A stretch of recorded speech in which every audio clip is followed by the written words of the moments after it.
Welcome back to ILTV on the Hour. We're live from Israel, bringing you all of the biggest headlines of the region. I'm Devo Klein, and here is your roundup of the latest developments coming out of Israel. It's another day of ceasefire violations by Hamas in Gaza. The IDF this morning confirmed the elimination of 3 terror operatives in 2 different incidents. In both instances, armed terrorists crossed the yellow line into the IDF-controlled area as per the ceasefire, thus violating the agreement and actively threatening troops on the ground.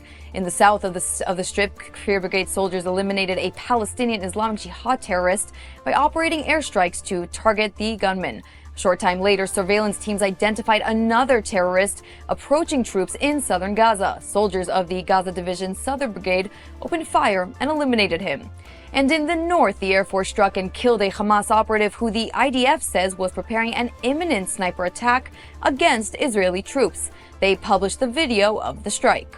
These recurring incidents reflect the current situation in Rafah.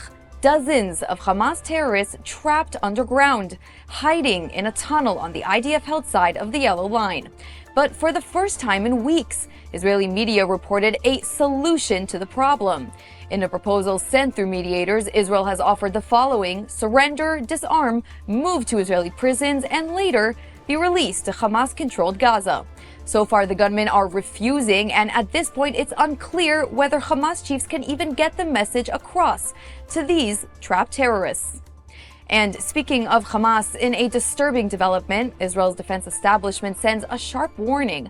Hamas is quietly rebuilding its rule in the Gaza Strip, and much faster than many in the cabinet have realized. Senior defense officials told ministers that 13 of Gaza's 25 municipalities are back to full activity, once again run by Hamas. According to reports, Hamas police are redeployed at checkpoints, infrastructure is being repaired, and security sources say the organization has re-established control in the minds of Gazans. Reports also confirm that Hamas has resumed checkpoint operations and is back to collecting taxes from truck drivers, just as it did before the war. This rapid rebuilding is igniting new tensions between Jerusalem and Washington. The Trump administration is pushing ahead with the next phase of its 20-point plan for Gaza's day after, even as Israel warns that Hamas remains armed, entrenched, and deeply involved in local decision-making.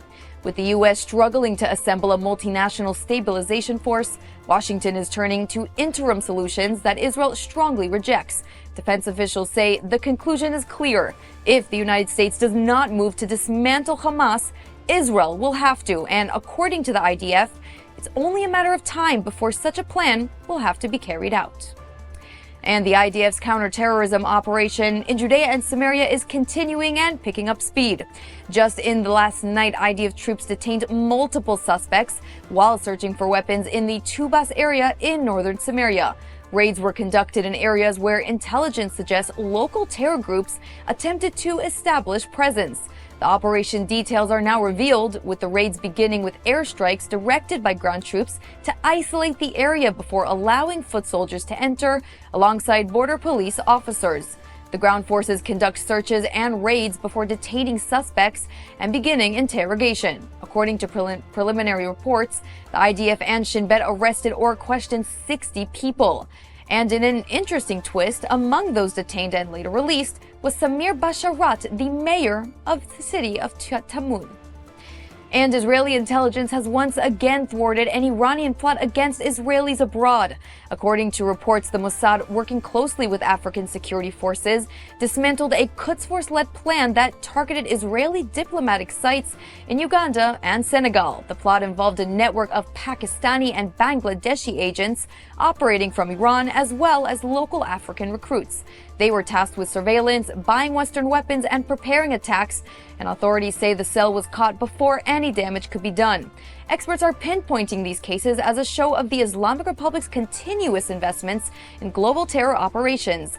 But Mossad and international partners have proven that they can thwart them.